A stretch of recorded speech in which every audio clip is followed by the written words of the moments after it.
ஓம் ஸ்ரீ குருபியோ நமக. ஓம் ஸ்ரீ மகா பெரியவா சரணம். நவம்பர் 10ஆம் தேதி திங்கட்கிழமை இன்றைய தினம் சோமவார சஷ்டி விரதம். வெற்றிலை அப்புறம் பச்சரிசி வைத்து இப்போ நம்ம சொல்லக்கூடிய இந்த ஒரு தீபத்தை உங்க வீட்டோட பூஜை அறையில இந்த முறையில ஏத்துறதால பணம் சம்பந்தப்பட்ட பொருளாதார சம்பந்தப்பட்ட எல்லா பிரச்சனைகளுக்கும் ஒரு முடிவு கிடைக்கும். அது என்ன தீபம், அந்த தீபத்தை எத்தனை மணிக்கு ஏற்றணும்னு பார்க்கறதுக்கு முன்னாடி நம்மளோட வீடியோஸை இப்போ நீங்கள் ஃபர்ஸ்ட் டைம் பார்க்குறீங்கன்னா மறக்காம சப்ஸ்கிரைப் பண்ணிக்கோங்க. தொடர்ந்து இது மாதிரி அப்டேட் தெரிஞ்சுக்கிறதுக்கு பக்கத்தில் நோட்டிஃபிகேஷன் பெல்லை கிளிக் பண்ணி ஆல் அப்படிங்கிற செலக்ட் பண்ணிக்கோங்க.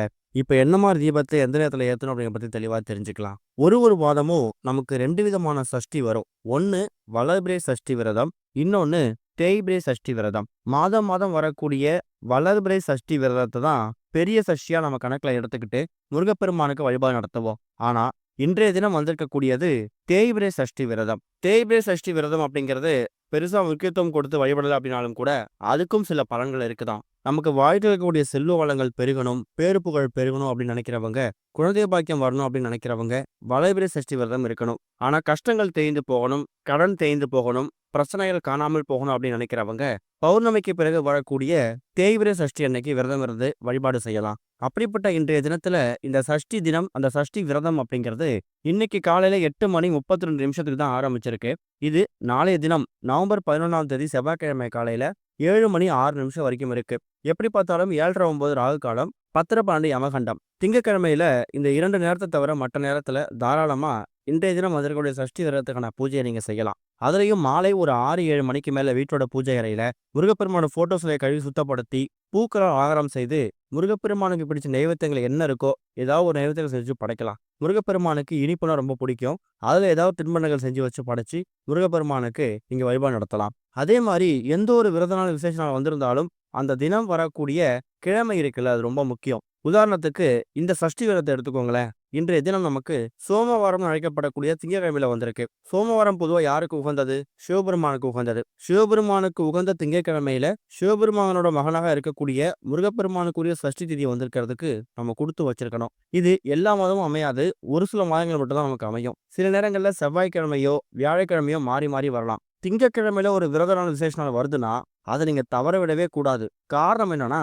அன்றைய தினம் சிவபெருமானோட அருளோட அந்த விரதத்துக்குரிய தெய்வத்தையும் சேர்த்து வணங்கும் போது அதுக்கான பலன்கள் நமக்கு இரட்டிப்பா கிடைக்குமா. அதனாலதான் இன்றைய தினம் வரக்கூடிய இந்த சோமவார சஷ்டியை நம்ம விட்டுறக்கூடாது. சிவபெருமான் கோவிலுக்கு போயிட்டு சிவபெருமானை வணங்கிட்டு கூடவே விநாயகர், முருகன் சொல்லி இவங்க எல்லாரையும் வணங்கிட்டு நீங்க வீட்டுக்கு வரலாம். வீட்டுல ரொம்ப எளிமையா நடத்தக்கூடிய பூஜைகள்ல முருகனை மட்டும் வழிபடாம சிவபெருமானையும் விநாயகரும் சேர்த்து வழிபடுறது இன்றைய தினம் நமக்கு பலவிதமான மாற்றங்களையும் பலன்களையும் ஏற்படுத்தி கொடுக்கும்.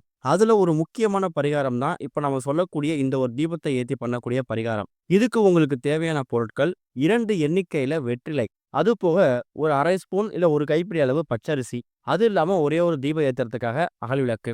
வீட்டோட பூஜை அறையில முருகப்பெருமான் போட்டோ சிலைக்கு முன்னாடி தான் இந்த பரிகாரத்தை பண்ண போறீங்க. 2 வெற்றிலையை வாங்கிட்டு வந்துருங்க. இதை வீட்டுல ஏற்கனவே வெற்றிலை செடி கொடி இருக்குன்னா கூட அந்த வெற்றிலையை பயன்படுத்திக்கலாம். நீங்க தயார் செய்து வைத்திருக்கக்கூடிய அந்த வெற்றிலையில நல்லா கழுவி சுத்தப்படுத்தி சந்தனம் இருக்குல்ல, இந்த சந்தனத்தை நல்லா குழைத்து ஒரு சின்னதாக குச்சி மாதிரியோ இல்ல ஒரு பேனாவோ பென்சிலோ பயன்படுத்தி வெற்றிலை மேல அந்த சந்தனத்தால ஓம் அப்படின்னு எழுதணும். இப்ப நீங்க வீடியோல பாக்குற மாதிரி 2 வெற்றிலை எடுத்துக்கோங்க. அதுல ஒரு வெற்றிலை மேல சந்தனத்தை பயன்படுத்தி ஓம்னு எழுதிட்டு இன்னொரு வெற்றிலையை அதுக்கு கீழே வைத்து அதுக்கு மேல கொஞ்சமா பச்சரிசி, அதுக்கு மேல ஒரே ஒரு தீபம், அது நெய் தீபமா இருந்தா இன்னும் விசேஷம். இந்த இடத்துல நம்ம ஏன் பச்சரிசி எடுத்துக்கிறோம்னா, இன்றைய தினம் வந்திருக்கக்கூடிய இந்த சஷ்டி விரதம் சோமவாரத்துல வந்திருக்கு. சோமவாரம் சிவபெருமானுக்கு உகந்தது. சிவபெருமானுக்கு உகந்த தானியம் பச்சரிசி தான். திங்கட்கிழமை சந்திர பகவானுக்கும் உரியது. சந்திர பகவான் யாருன்னா மனோகாரகன். நமக்கு வாழ்க்கையில் இருக்கக்கூடிய பிரச்சனைகள், துன்பங்கள், மனக்குழப்பங்கள், சஞ்சலங்கள் இது எல்லாத்துக்கும் தீர்வு கொடுக்கக்கூடியவர். அவரை வணங்குறதால குடும்பத்தில் இருக்கக்கூடிய பிரச்சனைகள்லாம் தீரும். அதனாலதான் சந்திர பகவானுக்கு உரிய, சிவபெருமானுக்கு உகந்த இந்த திங்கட்கிழமையில வரக்கூடிய சஷ்டி அன்னைக்கு முருகப்பெருமான் வழிபாட்டுல ரொம்ப முக்கியத்துவம் வாய்ந்த ஒரு பொருள் வெற்றிலை. வெற்றிகளை வாரி வழங்கக்கூடிய அற்புதமான ஒரு இலை இது வெற்றிலை. அந்த வெற்றிலை மேல ஒரு வெற்றிலையில ஓம்னு எழுதி அதை நீங்க முருகப்பெருமான் பாகத்துல வச்சுட்டு இன்னொரு வெற்றிலை மேல பச்சரிசியை வைத்து அந்த பச்சரிசிக்கு மேல சிவபெருமானுக்காகவும் சந்திர பகவானுக்காகவும் ஒரு தீபத்தை ஏற்றி வச்சுட்டு இந்த 3 கடவுளையும் நீங்க ஒரு சேர வணங்கணும். முதல்ல விநாயகரை பிரார்த்தனை பண்ணிக்கோங்க.